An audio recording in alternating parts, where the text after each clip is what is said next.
नमस्कार दर्शक बंधु, चलतु जानिबा भृषंग पत्र केउं 10टी रोग को मूलरू शेष करिथाए। आज मु एमिथि एक गछ विषय रे कहबा पई जाउची जहार पत्रर व्यवहार आमे खाद्य रे स्वाद बढ़ाइबा पई करिथाउ। एहार उपकारिता बोधुए बहुत कम लोकों को जଣା। जेउ मानकु एहार गुण विषय रे ज्ञान अछि सेमाने प्रतिदिन एहार सेवन करिथांती, कारण एहा स्वास्थ्य पई ओ आयुर्वेद अनुसायी बहुत पोषक तत्व रे भरपूर होइथाए।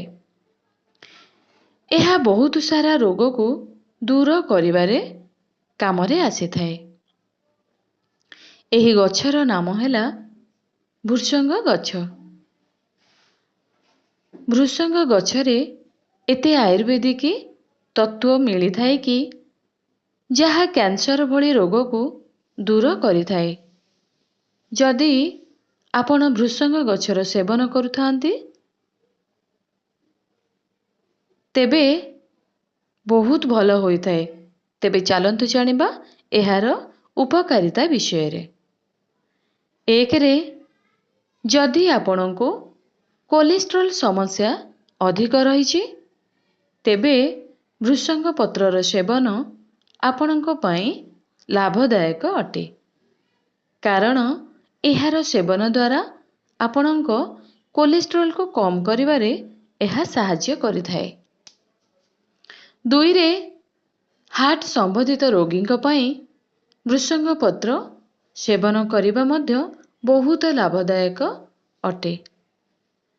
तीन रे जदि आपणकर केश अधिक उपुडुची तेबे आपण निहाती भृषंग पत्र सेवन करंतु। भृषंग पत्रर सेवन द्वारा आपणकर केश घन, लंबा और चमकदार बनी थाए।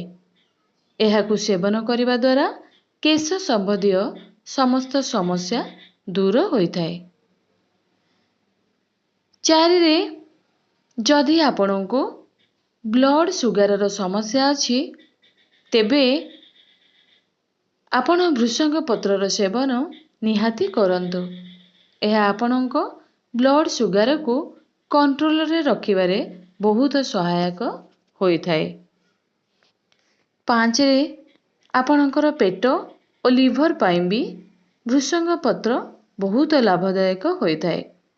जदि आपणको पेटरे गैस और एसिडिटी भली समस्या अछि तेबे भृषंग पत्रर सेवन निहाती करंतु। एहा द्वारा आपणको बहुत लाभ मिलिबो। जदि आपणको लिवर रे किछि समस्या अछि किंबा आपणकर खाद्य हजम हेउ नाही तेबे आपण भृषंग पत्रर सेवन करिबा आरंभ करि दियंतु। आपणकर एही समस्या मध्य दूरेई जिवो।